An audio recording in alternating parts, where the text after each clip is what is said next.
Smoking ने आज युवा पीढ़ी की वाट लगाने में कोई कसर नहीं छोड़ी है। फिर भी लोग मजे ले लेके पीते और पैसा उड़ाते। लेकिन इसकी लत लगती कैसे है? पहला, शौक चढ़ाने के लिए ली जाए। दूसरा, जो स्मोकिंग करते उनके पास रहने से भी लत लग सकती है। और तीसरा, टेंशन डिप्रेशन में रिलैक्स होने के लिए ली जाए तो भी लत लग सकती है। स्मोकिंग की लत को छोड़ने के लिए सबसे पहले आपको जो भी चीजें स्मोकिंग की याद दिलाती है ना, उसे कचरे के डिब्बे में फेंक देना है। जैसे कि माचिस, लाइटर, एस्ट्रे, सिगारेट होल्डर, क्योंकि ये चीजें ही आपको स्मोकिंग की याद दिलाती है। और अगर ये चीजें आपके सामने आएंगी ही नहीं तो आपको स्मोकिंग करने की इच्छा होगी ही नहीं। दूसरा तरीका, जिसमें अपने आप को सिर्फ 10 दिन के लिए कोई भी काम करो, लेकिन उस काम में इतना व्यस्त हो जाओ कि स्मोकिंग की याद आए ही नहीं। और अगर याद आ भी जाए तो अपने पास चबाने के लिए कुछ ना कुछ साथ में रखो, जो भी आपको पसंद हो।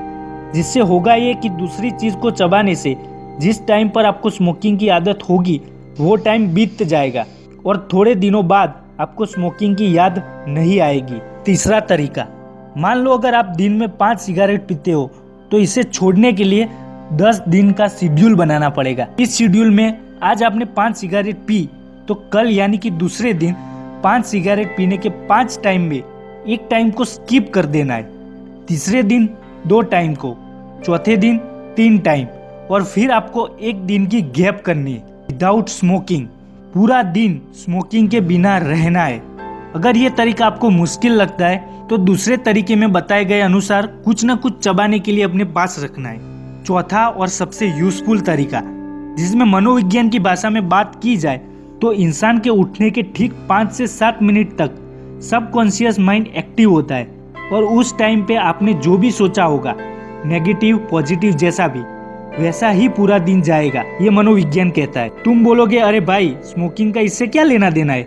लेना देना है। अगर आप उठते ही ये सोचेंगे कि आज स्मोकिंग नहीं करनी है तो वैसा ही आपके अंतर्मन में छप जाएगा, क्योंकि सबकॉन्शियस माइंड की गहन शक्ति बहुत पावरफुल होती है। इसीलिए तो इंसान कहता है कि इच्छा नहीं है लेकिन स्मोकिंग करने का मन कर रहा है। और अगर मन ही बदल जाएगा तो आपको स्मोकिंग करने की इच्छा होगी ही नहीं। पांचवा और सबसे लास्ट तरीका है जिसमें आपको एक लिस्ट बनानी है, जिसमें एक तरफ स्मोकिंग से होने वाले नुकसान लिखने और दूसरी तरफ किस वजह से और किसके लिए स्मोकिंग छोड़ना चाहते हो उसके बारे में लिखना है। जिससे आपको याद रहेगा कि आपको स्मोकिंग क्यों छोड़नी है और धीरे धीरे मोटिवेट होने की वजह से आप स्मोकिंग छोड़ देंगे। अगर इन 5 तरीकों को पूरी ईमानदारी से फॉलो किया तो आपको स्मोकिंग करने की लत से छुटकारा मिल जाएगा। लास्ट में बोलना चाहूँगा कि जब आपको स्मोकिंग करने की इच्छा हो तो 1 मिनट के लिए अपने फैमिली की ओर देख लेना और समझना कि मुझे मेरे लिए नहीं छोड़नी है, इनके लिए छोड़नी है। और मेरी बात याद रखना कि आप सिगरेट को नहीं, सिगरेट आपको पी रही है।